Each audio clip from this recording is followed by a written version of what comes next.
আজকের এই ভিডিওটা কাজে আসবে তাদের যারা এখন পর্যন্ত জীবনে একটাও ইংরেজি বই পড়েননি এবং যারা চিন্তা ভাবনা করছেন যে মনে হয় ইংরেজি বই পড়ার অভ্যাসটা করা যেতে পারে। ঠিক আছে, তো আজকের এই ভিডিওতে আমি আপনাদেরকে একেবারে ছোট 10টা আমার খুব পছন্দের ইংরেজি বইয়ের নাম বলে যাব এবং আমি আপনাদেরকে বলবো যে কেন আপনাদের এই বইগুলো পড়া উচিত, অর্থাৎ একটুখানি সামারি দিয়ে দিব যেন আপনি আপনার পছন্দের বইটা দিয়েই শুরু করতে পারেন। ওকে, তো হাবিজাবি বন্ধু, আমরা কাজের কথা চলে আসি। একদম উপরে যে বইটা আমি রেখেছি এটা দিয়ে শুরু করতে হবে তা না, বিষয়টা হচ্ছে এটা উপরে আছে আর কি, ছোট তো তাই একদম উপরে রেখেছি। এই বইটা হচ্ছে হু মুভড মাই চিজ। হ্যাঁ, এটার রিভিউ দিয়েছিলাম আমি, আপনারা দেখে নিতে পারেন। এই বইটার মূল কথাবার্তা হচ্ছে যে আমাদের জীবনে পরিবর্তন আসবে, কাজের ক্ষেত্রে বলি, আমাদের সাংসারিক জীবন বলি, বা যাই বলি না কেন, আমরা যত বড় হব তত আস্তে আস্তে পরিবর্তনের সাথে আমাদেরকে সম্মুখীন হতে হবে পরিবর্তনের, এবং সেখানে ঘাবড়ে না গিয়ে আমরা কিভাবে পরিবর্তনের সাথে নিজেদেরকেও পরিবর্তন করতে পারি সেটা নিয়ে এই বইতে একটা চমৎকার আলোচনা আছে বলা চলে। তো এই বইটার যে গল্পটা সেটা হচ্ছে যে আপনার দুইটা ইঁদুর এবং দুইটা লিটল পিপল দিয়ে শুরু হয়, যারা হচ্ছে যে সারাক্ষণ চিজ খোঁজার জন্য একটা মেইজের ভিতরে ছুটাছুটি করে। তো এই চিজ জিনিসটা হচ্ছে মূলত আপনার জীবনের সাফল্য বলা হচ্ছে। তো আপনি এই বইটা যখন পড়বেন তখন আপনি দেখবেন যে এক পর্যায়ে ওদের চিজ হারিয়ে যাচ্ছে, মানে সাফল্য যেটা আমাদের সেটা হয়তো হারিয়ে যাচ্ছে, তখন সেটার সাথে 4টা ক্যারেক্টার কিভাবে ডিল করে, ওদের এই ডিল করার যে ব্যাপারটা সেটার মধ্যে আপনি নিজেকে খুঁজে পাবেন। যখন কোনো পরিবর্তন আসে তখন আপনি আসলে কি করেন সেটাই আপনি এই বইটা পড়ে বুঝতে পারবেন। এবং এই বইটা খুব ছোট হলেও একেবারে শেষের দিকে আমি বলবো যে ওরা গল্পটা শুরু করে ঠিক আছে, তারপরে হচ্ছে শেষের দিকে কিছু হাবিজাবি বকবক করে যেগুলো আপনার আসলে পড়ার দরকার আছে বলে আমার কাছে মনে হয় না। আপনি চাইলে বইটার শেষের অংশটা যেখানে ওরা ব্যাখ্যা করে যে এই গল্প দিয়ে ওরা কি বুঝিয়েছে সেটা আপনি স্কিপ করতে পারেন, কারণ এই গল্পটা যথেষ্ট, নিজের জন্য নিজে যথেষ্ট, তার কোনো ব্যাখ্যার দরকার নেই। ঠিক আছে, এটা আমার পরামর্শ। তো এটা রইলো। তারপরে যে বইটা আমি এখানে রেখেছি সেটা হচ্ছে যে এটা আঙ্কেল টমস কেবিন। এটা আমার ভীষণ রকম পছন্দের একটা বই, আর পছন্দের বই কারণ হচ্ছে যে আমার ধারণা এটাই হচ্ছে আমার সবার আগে পড়েছি, মানে প্রথম পড়েছি ওই ইংরেজি বইটা হচ্ছে এটা আঙ্কেল টমস কেবিন। এবং তখন আমি অনেক ছোট ছিলাম, একেবারে বাচ্চা ছিলাম বলা চলে, প্রাইমারি স্কুলে পড়তাম। তো আঙ্কেল টমস কেবিন পড়ে আমি এখন যদি আমি বলি যে ছোট বাচ্চার মতো কেঁদেছিলাম তাহলে ঠিকই আছে, আমি ছোট ছিলাম, ছোট বাচ্চার মতোই কেঁদেছিলাম। তো বিষয়টা যেটা সেটা হচ্ছে এটা একটা গল্প ফিকশন। এখানে হচ্ছে সেই যে দাস প্রথার যে নির্মমতা সেটা হচ্ছে এই গল্পটার মধ্যে আঙ্কেল টমস কেবিনের মধ্যে ফুটিয়ে তোলা হয়েছে। তখন যখন ব্ল্যাক এবং হোয়াইটের মধ্যে আকাশ পাতাল যখন তফাৎ ছিল, যখন মানুষ মানুষকে বিক্রি করতে পারতো দাস হিসেবে, অর্থাৎ হোয়াইটরা ব্ল্যাকদেরকে অনেকটা প্রোডাক্টের মতো করে চিন্তা ভাবনা করতো আর কি। যেমন ধরুন মাস্টার যদি অভাবে পড়ে তাহলে সে যেমন তার গোয়ালের গরু বিক্রি করতে পারে কিংবা তার হাতের ঘড়ি বিক্রি করতে পারে, ঠিক তেমনি সে তার ঘরের যে ব্ল্যাক দাস আছে তাকেও বিক্রি করে দিতে পারে, এরকম একটা ব্যাপার যখন ছিল আর কি, তখনকার কথা। তো এই আঙ্কেল টমস কেবিনে আপনি টমস যে সে হচ্ছে একজন দাস। আপনি এই বইতে দেখতে পাবেন যে টমসকে কোনো একটা পর্যায়ে সে যেই ফ্যামিলিতে ছিল সেই ফ্যামিলি থেকে বিক্রি করে দিতে হয়। ও যে ফ্যামিলিতে ছিল ওই ফ্যামিলিটা ভালো ছিল, কিন্তু ওরা টাকার অভাবে পড়ে বিক্রি করে দেয়। এবং টমকে বিক্রি করে দেওয়ার সময় ওই ঘরে একটা পিচ্চি ছিল, পিচ্চি টমকে বলে যে আমি তোমাকে ফেরত নিয়ে আসব, ঠিক আছে, আমার যখন টাকা পয়সা হবে তখন আমি তোমার জন্য আসব। এবং পুরো বইটা জুড়ে আপনি দেখবেন যে টমি যে একজনের কাছ থেকে আরেকজনের কাছে বিক্রি হয়, আরেকজনের কাছ থেকে আরেকজনের কাছে বিক্রি হয়। তো গল্পটা এইভাবে শুরু হয় যে শেষ পর্যন্ত আপনি দেখবেন যে টমকে আদৌ শেষ পর্যন্ত এই ছেলেটা আনতে পারে কিনা, নিজের বাসায় নিয়ে আসতে পারে কিনা, বা সে কথা রাখে কিনা, কি হয় এটা নিয়েই আপনি দেখবেন আর কি গল্পটা।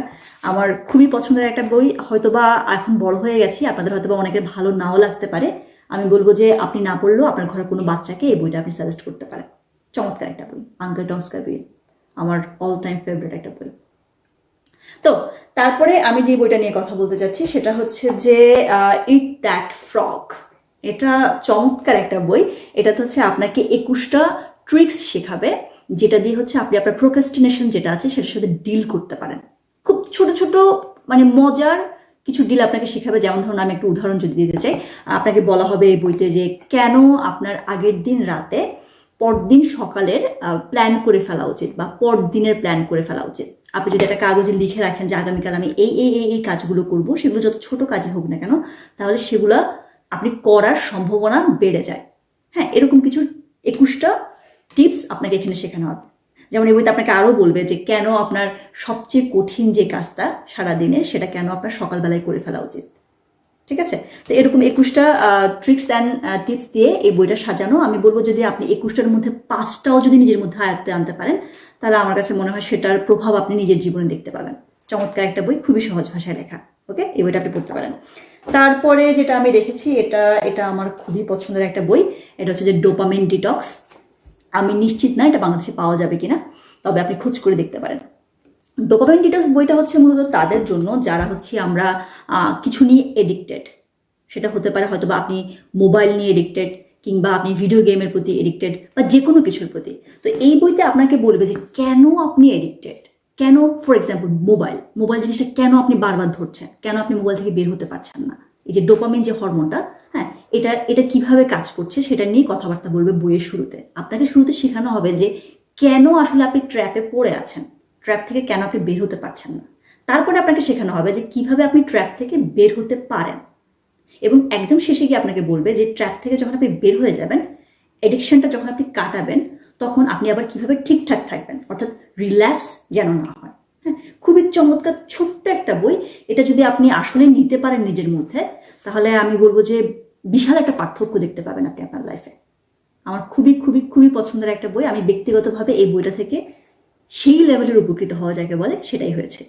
ওকে, তো এটার পরে আমি যে বইটা নিয়ে কথা বলতে চাচ্ছি সেটা হচ্ছে যে এটা আমার all time favourite book, anything you want. এটা হচ্ছে ডেরেক সিভার্সের লেখা। এই বইটা মূলত মানুষজন সাজেস্ট করে হচ্ছে যারা এন্টারপ্রেনার আছে তাদেরকে। তবে এই বইটা আমি যে কাউকে পড়তে বলি, কারণ হচ্ছে এই বইটা ছোট, এই বইটা সহজ, এবং এই বইটাতে খুব গুরুত্বপূর্ণ কিছু মেসেজ দেওয়া আছে। একজন ব্যবসায়ী, সে তার $1000 তৈরি করা একটা ব্যবসা কিভাবে সে $22 মিলিয়ন বিক্রি করেছিল, সেটা এই বইতে আপনি জানতে পারবেন। এবং এই বইতে আপনাকে এই ব্যবসায়ীর শুধু ব্যবসায়িক চিন্তা ভাবনা না, সে মানুষ হিসেবে কেমন, তার মূলনীতি কেমন, সে কি বিশ্বাস করে, সেগুলো আপনাকে সে বলবে। তো এখান থেকে আপনি বেশ কিছু গুরুত্বপূর্ণ মেসেজ পাবেন। স্পেশালি আপনি টাকার পিছনে ছোটাই যে জীবন না, বা সুখের যে আলাদা একটা ইম্পর্টেন্স আমরা দেওয়া উচিত, সেই ব্যাপারটা আপনি এই বইটা থেকে জানতে পারবেন। এই বইয়ে আমার খুব পছন্দের একটা উক্তি আছে। উক্তিটা হচ্ছে এরকম যে you can please everyone, so proudly exclude people. ঠিক আছে, এই মেসেজটা আমার মাথায় সবসময় থাকবে। আপনি সবাইকে খুশি করতে পারবেন না, সুতরাং হ্যাপিলি আপনি মানুষজনকে আপনার লাইফ থেকে এক্সক্লুড করে দিতে পারেন, এরকম একটা কনসেপ্ট আছে। যাই হোক, তারপরে যে বইটা নিয়ে আমি কথা বলতে চাচ্ছি সেটা হচ্ছে, আপনার কি টায়ার্ড হয়ে গেছেন? আমি বক করতে করতে টায়ার্ড হয়ে গেছি, আর অল্প আছে। ওকে, তো এই বইটা the things you can see only when you slow down, এটা আমার খুব পছন্দের একটা বই। এই বইটা হচ্ছে একজন সাউথ কোরিয়ান এক মঙ্ক লিখেছেন, যিনি আপনাকে এই বইতে বলবে যে আপনি একটু স্লো হন। ঠিক আছে, ছোটাছুটি না করে আপনি আপনার জীবনটাকে একটু ধীর গতিতে দেখুন। আপনাকে বলা হবে যে আপনি আসলে আপনার রিলেশনশিপটা আসলে কেমন হলে ভালো হয়, ঠিক আছে, কিংবা আপনার বন্ধুত্বটা, মানে আপনার প্রেমের সম্পর্ক বলি বা বন্ধুত্ব বলি, যে কোনো সম্পর্ক আপনি কেমনভাবে ডিল করবেন, বা আপনি বিশ্রাম নেওয়াটা আপনার জীবনে কতটা জরুরি, বা আপনার কথা বলাটা, আরেকজনকে অ্যাপ্রিসিয়েট করার ব্যাপারটা কতটা জরুরি। এরকম ছোট ছোট ছোট ছোট বেশ কিছু একেবারে সহজ কথাবার্তা দিয়ে এই বইটা ভরা। আমার ভীষণ রকম পছন্দের একটা বই। আমার যদি বলা হয় যে 10টা পছন্দের বইয়ের নাম বলো, তাহলে এই বইটা অবশ্যই শুরুর দিকে থাকবে। ঠিক আছে, the things you can see only when you slow down. এই ভদ্রলোকের আরেকটা বই আছে, এই যে এখানে, এটা দেখতে পাচ্ছেন, এই যে এটা ওই ভদ্রলোকের, এটার নাম হচ্ছে লাভ ফর ইমপারফেক্ট থিংস। এটাও চমৎকার একটা বই। আমি বলেছি 10টার নাম বলবো, আচ্ছা ঠিক আছে, এটা বাদ। ওকে, তারপরে যে বইটা আমি রেখেছি এখানে সেটা হচ্ছে যে আলকেমিস্ট। এটা আপনারা সবাই হয়তো বা পড়ে ফেলেছেন ইতিমধ্যে। আলকেমিস্ট বইটা আমার খুব পছন্দের একটা বই। এর কারণ হচ্ছে এই বইতে আপনাকে বলা হয় যে যা কিছুই হোক না কেন, আপনি আপনার স্বপ্নের পিছনে ছুটতে থাকুন। হ্যাঁ, এরকম একটা কনসেপ্ট এই বইতে দেওয়া হয়েছে। তো এই বইটা যখন আপনি খুলবেন তখন আপনি দেখবেন এখানে সান্তিয়াগো নামক একটা ছেলের সাথে আপনার পরিচয় হবে, যে কিনা হচ্ছে ভেড়া চড়া মেষ না। হ্যাঁ, তো ওই ছেলেটা হচ্ছে যে গল্পের মাধ্যমে আপনাকে দেখাবে আর কি, যে সে ইজিপ্টে যাবে গুপ্তধনের খোঁজে। তো এই গুপ্তধনটা হচ্ছে এখানে একটা উপমা, হ্যাঁ, যেটা হচ্ছে যে আপনার জীবনের সাফল্য বোঝানো হয় আর কি। আপনি যেমন আপনার জীবনে আপনি যা চান, যেটার পিছনে আপনি ছোটেন, আপনার প্যাশন যেটা, সেটা হচ্ছে যে এখানে গুপ্তধন বলা হয়েছে। তো এখানে বেশ কিছু চমৎকার কথোপকথন আছে যে মানুষগুলোর সাথে আপনি এখানে পরিচিত হবেন তাদের যে দুজনের মধ্যে যে কথোপকথনগুলো হবে সেখান থেকে আপনার ডিকোডিং করে মেসেজগুলো নিতে হবে আর কি। খুবই চমৎকার একটা বই। এই বইয়ের একটা ডায়লগ যদি আপনি আমাকে বলেন আমার খুব পছন্দের, তাহলে আমি বলবো যে life is the moment you are living right now. হ্যাঁ, এটা আমার খুবই পছন্দের একটা বই। এই বইয়ের এইটা আমার খুবই পছন্দের একটা উক্তি এই বইয়ের। ওকে, তো এটা পড়তে পারেন আপনি, দ্য আলকেমিস্ট। তারপরে আমি যে বইটার কথা বলবো সেই বইটার বলার আগে আরেকটা বইয়ের নাম বলি, যেটা হচ্ছে আমার এখানে নেই কিন্তু আমি জানি বইটা হচ্ছে যে আমি বিগিনার্স যারা হচ্ছে নতুন নতুন ইংরেজি পড়তে চাই তাদেরকে আমি সাজেস্ট করি। বইটা হচ্ছে যে একজন ইন্ডিয়ান রাইটারের, যদি আমি নামের উচ্চারণ ভুল না করি তাহলে ওনার নাম হচ্ছে চিতান ভগত। হ্যাঁ, ওনার একটা বই আছে, নাম হচ্ছে one night at the call centre. এই বইটা আপনি পড়তে পারেন, কারণ হচ্ছে এই বইটা আমি আপনাকে এখন বলতে পারছি না যে এই বইটা আমি কি পড়েছিলাম, আমার মনে নেই, অনেক আগে পড়েছি, কিন্তু আমার এটা মনে আছে যে এই বইটা পড়ে আমি অনেক অনেক স্টুডেন্টকে অনেক মানুষকে এই বইটা আমি গিফট করেছিলাম। এবং উদ্দেশ্য ছিল এটা যে এরা একটা সহজ ইংরেজি বই দিয়ে, মজার ইংরেজি বই দিয়ে ইংরেজি পড়া শুরু করুক বা ইংরেজি ভীতি কেটে যাক। তারপর যে বইটা নিয়ে কথা বলতে চাচ্ছি সেটা হচ্ছে যে আমার খুবই পছন্দের একজন রাইটার অস্টিন ক্লিয়নের স্টিল লাইক অ্যান আর্টিস্ট বইটা। ওনার আরও বই আছে, আপনি চাইলে এই লেখকের সবগুলো বই সহজ, আপনি লেখকের নাম ধরেও বই কিনতে পারেন। এই বইতে মূলত আপনাকে শেখানো হবে যে আপনি আসলে কিভাবে ক্রিয়েটিভ থাকতে পারেন। মানে হচ্ছে ব্যাপারটা এরকম যে ধরুন আপনার আশপাশে তো অনেক রকমের মানুষ আছে, তো আপনি সবসময় সেরা মানুষদেরকে ফলো করবেন, অর্থাৎ যাদেরকে আপনার পছন্দ তাদেরকে আপনি দেখবেন যে কেন তাদেরকে আপনার পছন্দ, তারা কিভাবে এতটা ক্রিয়েটিভ আছে সেটা আপনি দেখবেন। তারপরে এদেরকে দেখে আপনি সীমাবদ্ধ থাকবেন না। এই মানুষগুলো যাদেরকে আপনি পছন্দ করেন তারা আবার কাদেরকে পছন্দ করে বা কাদেরকে ফলো করে, অর্থাৎ আপনি আস্তে আস্তে করে ধাপে ধাপে উপরের দিকে দেখতে থাকবেন এবং অনেক মানুষকে দেখার ফলে, অনেকের কাছ থেকে জানার পরে আপনি নিজে একটা ইউনিক একটা ভার্সন হবেন আপনার। ঠিক আছে, আপনি যে জিনিসটা পরিবর্তন আনতে চান সেই জিনিসটা আস্তে আস্তে করে পরিবর্তন হবে এবং সুন্দরভাবে হবে।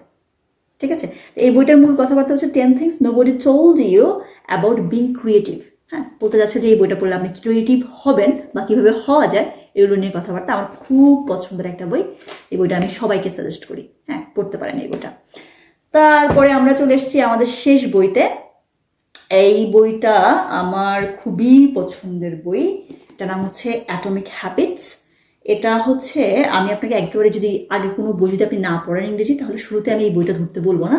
এই বইটা সহজ ভাষায় লেখা এবং খুবই গুরুত্বপূর্ণ একটা বই, সেজন্য আমি বইটার নাম বলছি, কিন্তু বইটা একটু মোটা। এখানে আমি আপনাকে যতগুলো বইয়ের নাম বলেছি এই বইগুলোর চেয়ে, সবগুলোর চেয়ে এটা একটু বেশি মোটা। তো আপনি মোটামুটি এখান থেকে 2-3টা বই পড়ার পরে আপনি এই বইটা পড়তে আসবেন। এই বইটা আমার খুব পছন্দ, তার কারণ হচ্ছে এই বইটা আপনাকে শেখাবে যে আপনি কিভাবে সহজভাবে একটা ভালো অভ্যাস গড়তে পারেন এবং আপনি কিভাবে একটা খারাপ অভ্যাস ছাড়তে পারেন। ঠিক আছে, এগুলো নিয়ে এই বইতে কথা হবে। এই বইয়ের মূল যে মেসেজটা সেটা হচ্ছে আপনি আপনার জীবনে খুব ছোট ছোট পরিবর্তন যখন আনবেন তখন ওই ছোট পরিবর্তনটা একটা সময় একটা বড় পরিবর্তনে পরিণত হবে। কনসেপ্টটা মূলত এরকম। তো এই বইটা আমার অল টাইম ফেভারিট এবং এটা এমন একটা বই যেটা হচ্ছে আপনি কেবল একবার পড়ে ফেলে রাখবেন তা না, আপনি এই বইটা বারবার পড়তে পারেন। মূলত এখানে আমি যে বইগুলোর কথা বলেছি এই প্রত্যেকটা বইয়ে কখনো একবার পড়ে ফেলে রাখার মতো বই না, এগুলো হচ্ছে আপনি বারবার পড়তে পারেন এরকম বই। ঠিক আছে, তো এই ছিল আমার আজকের বই নিয়ে কথাবার্তা। এবার আসি পর্ব হাবিজাবিতে। আপনারা যারা আমাকে প্রথমবারের মতো দেখেছেন, আগে কখনো দেখেননি শোনেননি, তারা চাইলে এই পর্বটা স্কিপ করতে পারেন, কারণ এই পর্বটা হচ্ছে কেবল আমার পুরনো অডিয়েন্সদের জন্য। ঠিক আছে, তো লাস্ট ভিডিওতে আমি জানতে চেয়েছিলাম যে সিলভার প্লে বাটনটা কোথায় রাখবো। এখানে রাখার কথা বলেছিলেন আপনারা, এখানেও রাখার কথা বলেছিলেন, বেশিরভাগ ভোট ছিল এই জায়গায়, তো সেই জন্য আমি এই জায়গায় রাখিনি। আমি এই জায়গায় রেখে দেখানোর চেষ্টা করছি আর কি যে এখানে রাখলে আসলে ব্যাপারটা কি হবে। দেখুন আমি বসার পরে এই জায়গাটা কিন্তু দেখা যায় না, প্লাস এই জায়গাটা আসলে বইয়ের জন্য, তো তাই আমি চিন্তা ভাবনা করছি, বা আপনি দেখুন, দেখলেই বুঝবেন যে এই জায়গার চেয়ে এই জায়গাটাতে বাটনটা ভালো দেখাবে, তাই না? তো এটা আজকে এখানে রেখেছি হচ্ছে যারা এখানে রাখতে বলেছে তাদের সৌজন্যে, কিন্তু আগামী দিন থেকে আশা করি যে আপনারা এটা এখানে দেখতে পাবেন। তো আজকের মতো এই পর্যন্ত থাকুক, দেখা হবে আপনার সাথে আমার পরবর্তী অন্য কোনো দিন অন্য কোনো ভিডিওতে। সে পর্যন্ত আপনি ভালো থাকুন, সুস্থ থাকুন এবং নিরাপদ থাকুন। আল্লাহ হাফেজ। আমাদের আজকের এই ভিডিওটা কাজে আসবে তাদের যারা জীবনে এখন পর্যন্ত একটাও ইংরেজি বই পড়েননি এবং চিন্তা ভাবনা করছেন যে মনে হয় ইংরেজি বই পড়ার অভ্যাস করা যেতে পারে বা করা জরুরি, তাদের জন্য এই ভিডিওটা। আমি এই ভিডিওতে আপনাদেরকে 10টা খুবই সহজ এবং তার আটকে গেছে